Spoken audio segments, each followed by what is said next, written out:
This program was made possible by a grant from the Madison A. and Martha Roane Cooper Foundation.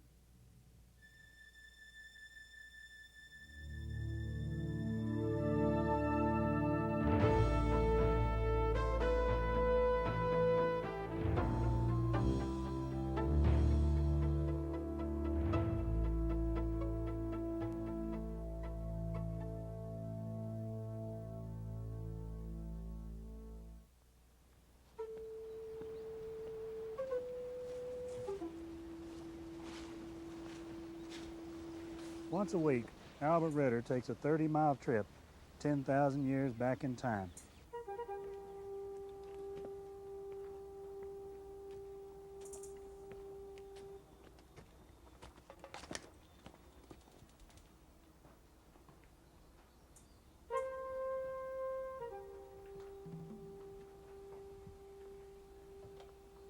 And what he finds there is something that most of us have forgotten or just never thought of. Our lives are shaped as much by the ground under our feet as they are by the air that we breathe, or the language we speak, or the color of our skin. On a beautiful isolated site along the banks of the Brazos River in central Texas, a place called Horn Rock Shelter, Albert Ritter, an amateur archaeologist, found an ancient burial site. A man and a boy buried more than 10,000 years ago. One of the things that was unusual in this burial was that the child had only one artifact buried with it besides some personal adornment. And this was a little bone needle, about as big around as the round toothpicks that you buy in a grocery store, except a little bit shorter. And this was a little needle with an eye in it. It was not known, or not well known, that these paleo people 10,000 years ago had the ability to sew. Many people think the farther back you get, the more savage they were, the less they knew.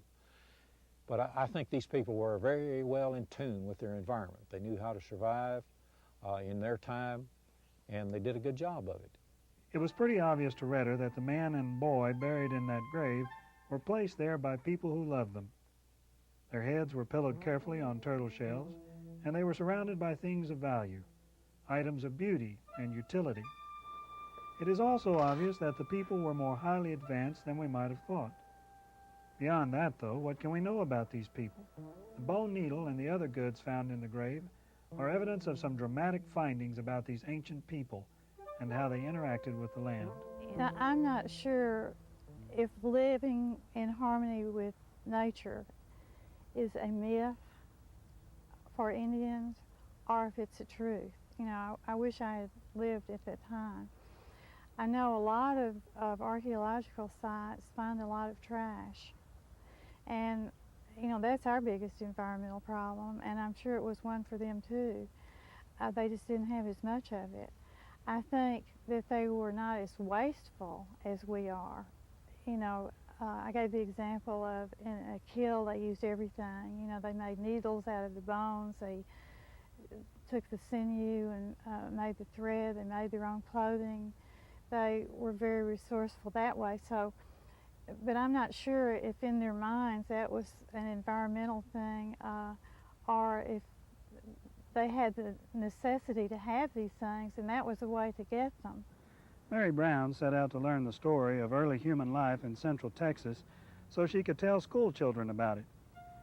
She learned what we have learned, that we've had to revise our Saturday morning cartoon understandings of the cavemen that lived around here.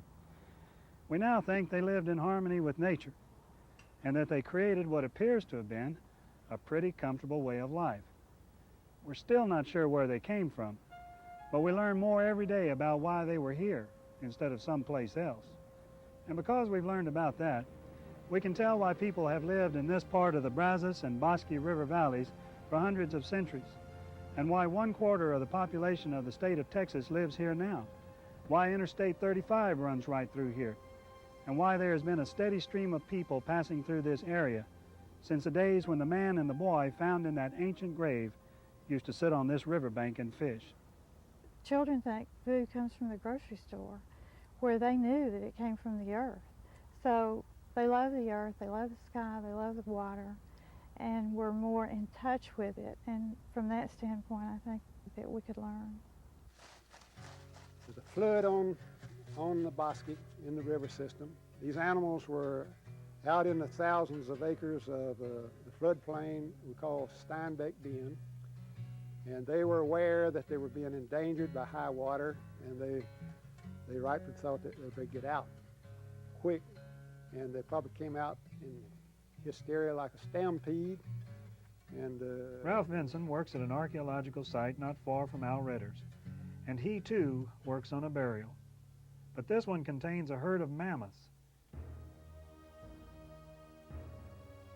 Brazos River itself is really the only Pleistocene stream in Texas, as far as I know, which makes it the most important riverine, where you say, pathway from the coast to the Rocky Mountains. But right here at this area, where the landforms come up from the floodplain through the Blacklands, through the Edwards Plateau, you have more what you call ecological systems where people can live than any place in Texas or any place else I know of, really. And if you look, you'll find them here, all the way from the mammoth to modern man. It's the reason Waco's here. It's a crossroads, in other words. Mastodons from eastern North America, not often found this far west, came here. Mammoths from western North America, rarely found this far east, came here. Early humans came here. So why did they come? Ralph Vinson calls it a crossroads. Geologists and archaeologists call it a model. The picture I would draw is the linear feature of the Balcones Fault Zone, coming down sort of northeast-southwest through Texas and the escarpment associated with that, and then rivers going from northwest to southeast, kind of coming across perpendicular to that, cutting through that escarpment.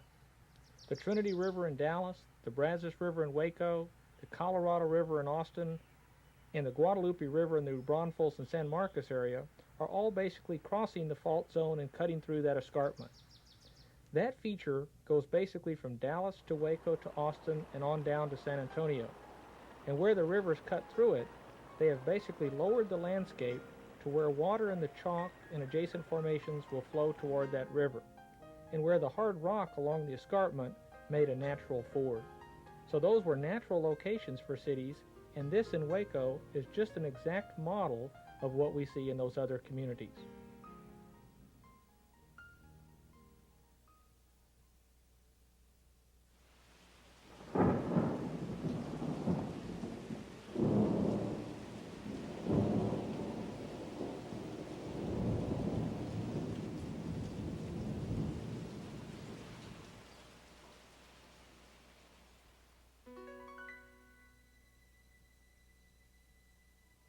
This area is even a crossroads for weather.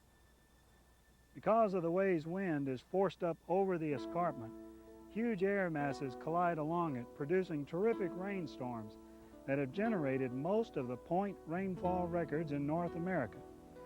But Dallas, Waco, Austin, San Marcos, San Antonio all grew up along the Balcones Fault and Austin Chalk because these were sites where, from ancient times, people could get across the rivers which formed barriers to free movement, and where they could find good spring water. Our earliest records of the Native Americans who made this area their home are of a people who matched their pursuits to the unique features of a crossroads. They lived well both on the plains and in the woodlands.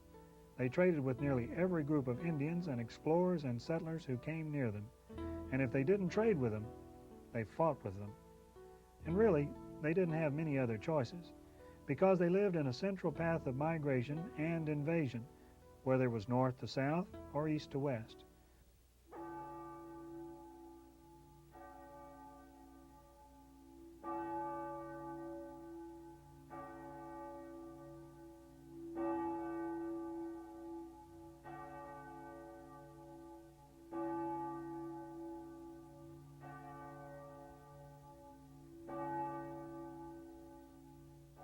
Of course, if the land was attractive to the Indians, it offered attractions to European settlers as well.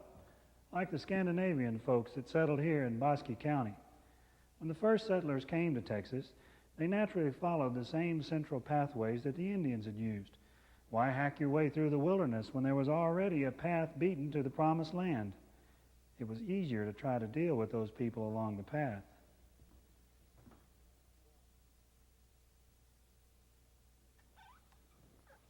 Long before the terrible confrontation between the American settlers and the Native Americans, the President of the Republic of Texas, friend of the Cherokee, Sam Houston, thought that trade would be the key to harmony between the settlers and the Indians.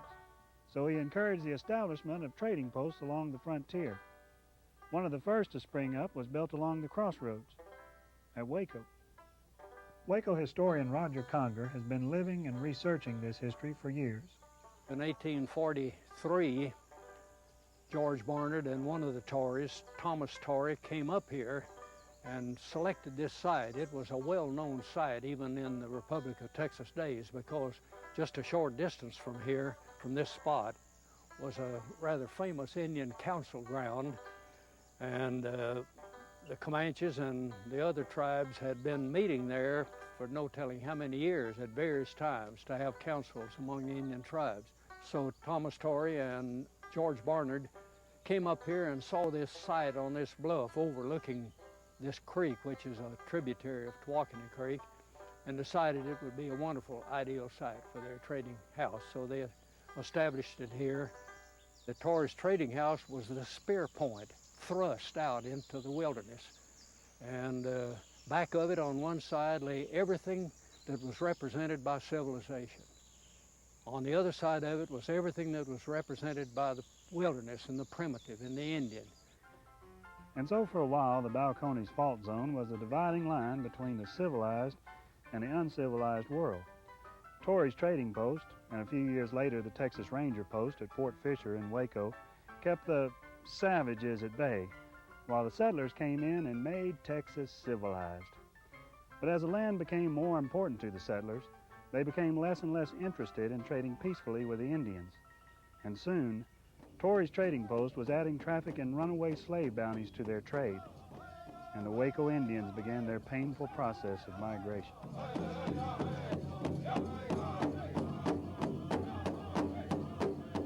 For the first time, but not the last, events on this land began to be determined more by the level of technology people possessed than by their sense of harmony with the natural setting in which events took place.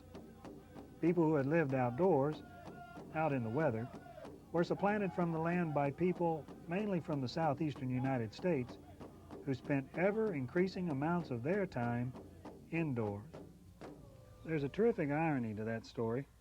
About the time the Waco Indians went unwillingly from this land, there was another group of people brought against their wills into it. This train is bound for freedom, this train. James Harrison came from Mississippi with a number of members of the Earl family in hopes of building a plantation empire in the fertile Blackland Prairie here in McLennan County. Jay Butler is an historian who has studied the origins of slavery in this region and the lives of the descendants who have stayed here.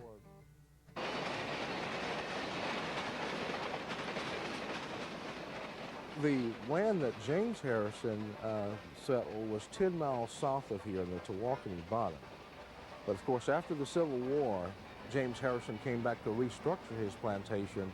After he died, a number of families, black families in that area acquired land and became successful farmers. Ironically, some black families obtained fairly good land in that area, but of course the majority of the land was of inferior quality. I don't know whether it's true or not, but it's my idea that way back yonder,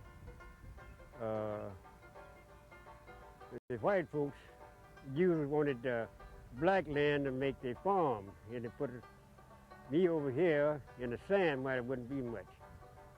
And so got me here, and I want to stay here. It was a black community, you understand, see, and that's who he put in here, and that's what they kept here, you see. They just liked this place, and they've been here. Down around about 2:30. all the people around here now is except, you know, newcomers. They've been here. The people been here over 100 years. Yeah, some of them own land are here over 100 years. By the time the Civil War came, Texas was firmly in the hands of the Southerners. Texas Revolutionary hero Sam Houston had seen the peace he longed for with the Indians crumble. Now he was seeing Texas's place in the Union threatened by the slave culture which had grown up in the rich Brazos bottomlands. When the Civil War was brewing in 1860, there was not much argument here as to which way Waco was going to go. It went almost unanimously for the Confederate cause.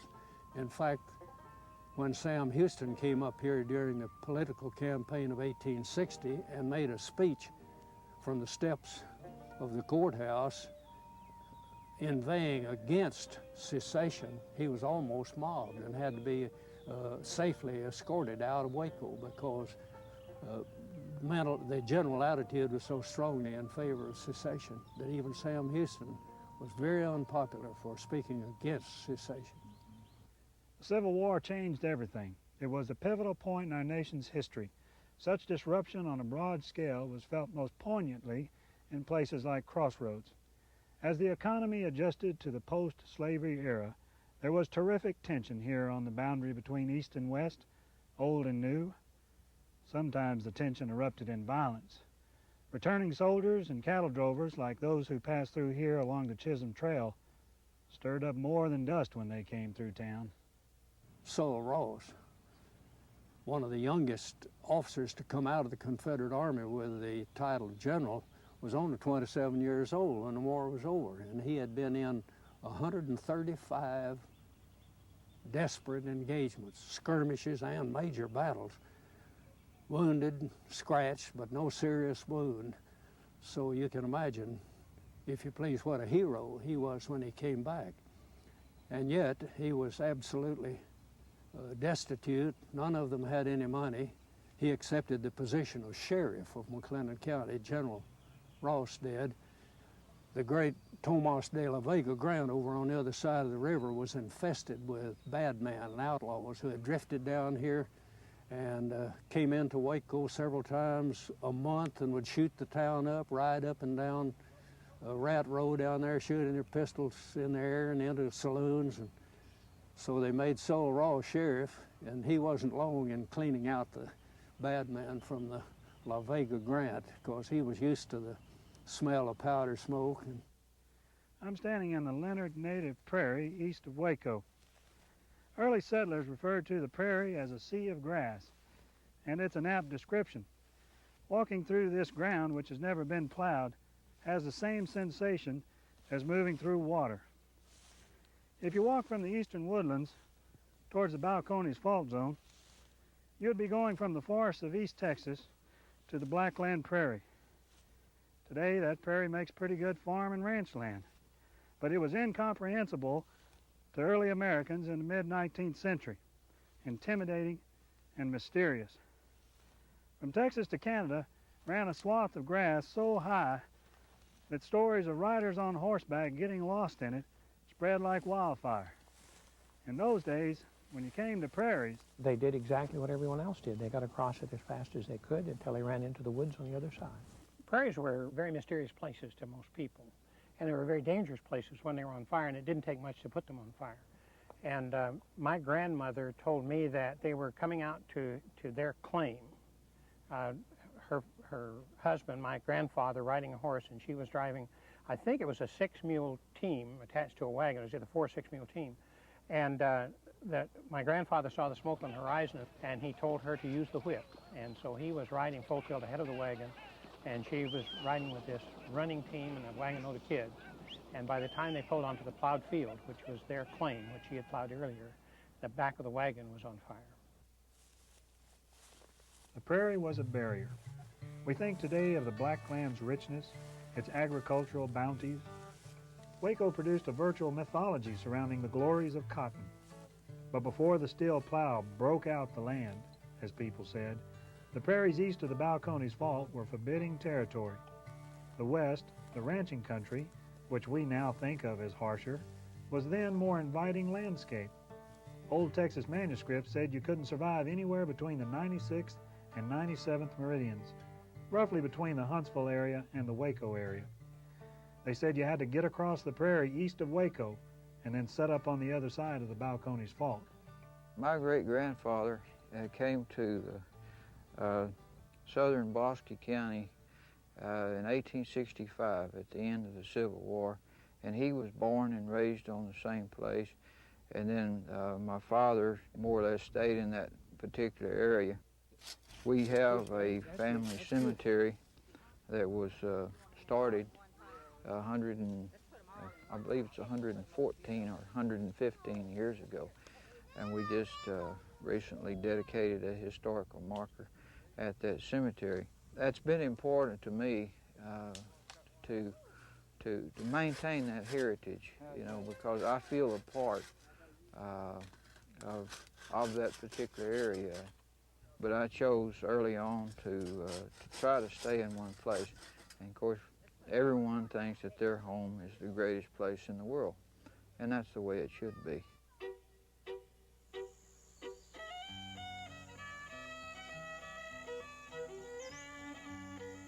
The love of the land, that devotion that a piece of earth can instill in a person, has been recorded by poets, by songwriters, in books and film. But the ability of the land to influence what people do on it has changed a lot in this century. We become more powerful, more able to change things. But you don't have to look too far to find somebody whose life, even today, is radically different from what it would have been if the circumstances of the land had been different. By the turn of this century, the Blackland Prairie that had intimidated the first settlers was coveted as good farmland. Nancy Willis comes from a family who has such a story. My aunt was raised on this farm here. The house was right over here. And this is a Sandyland farm, and in fact, my grandfather lived down the road this way, had a song he used to play on his fiddle called Taters in the Sandyland. But my aunt was the youngest of the family, and perhaps because of that, her parents really wanted good things for her, and she was madly in love with this young man, and they just wouldn't approve. Apparently he couldn't give her what they wanted her to have, and so finally this young man came along who had, his family had a Blackland farm from the area east of here, and they approved of this. You know, finally here's somebody that they think can give her what she needs, the prestige and the financial security, and so they gave their permission for this marriage. So it had a great, profound effect on her life. Some people in the 1920s thought they could make the Brazos a water highway from the Gulf of Mexico to the high plains by building locks like you have in canals to overcome natural features. But the river had its own plans. It flooded, changed course, and left the locks rusting in a pasture. It was a hard lesson about the balance between nature and economics. The ancient people who lived here thought nature was too powerful to control. They didn't fight it, they accommodated themselves to it. They flowed with the land the way the sea creatures flow with the currents of the ocean.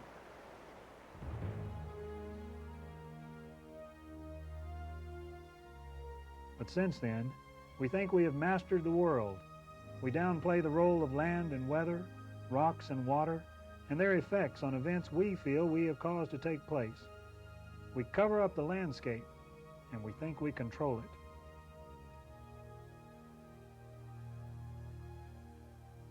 Understanding the land helps us know why things are where they are instead of someplace else. Some people might call this way of thinking geographical determinism, and it has some pretty powerful arguments behind it. Geographical determinism is a nasty word among many geographers and historians, but we have some obvious examples. That is, for instance, we don't mine gold in Waco, Texas. It's not because we don't like gold in Waco, Texas, it's because there isn't any here, and therefore it can't be done. Coal is the same way. We mine no coal here. In fact, in Waco, Texas and its immediate environs, we produce no oil. Texas is an oil country, and we have no oil here, so we can't produce oil. The biggest aspect of everyone's environment is the world, the earth. And it's very, very difficult to imagine any activity of man that is not to a major degree influenced by the place in which that activity took place. Right here at Fort Fisher on the banks of the Brazos River, we're 30 minutes from that ancient grave site that Al Redder found at Horn Rock, 15 from the Mammoth Dig, a quarter mile from the site of the Waco Indian Village, and just 100 yards from Interstate 35. This hard rock crossing, which lured travelers this way and was one of the main reasons for a town being founded here, is just upstream a couple of 100 yards from Fort Fisher. The suspension bridge, which was built over the crossing, also lured cattle this way along the Chisholm Trail right through downtown Waco. We're 15 miles from Torrey's Trading Post and the slave-founded community of Harrison. We're standing in the floodplain of this ancient river, the Brazos, which spawned the riches of the cotton culture and whose waters have refreshed cattle and cowboys on the way north along the Chisholm Trail. Right here is the confluence of multiple thousands of years of natural history and of human history. It is a meeting place, a jumping-off spot for escapades and adventures, a crossroads.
This program was made possible by a grant from the Madison A. and Martha Roane Cooper Foundation.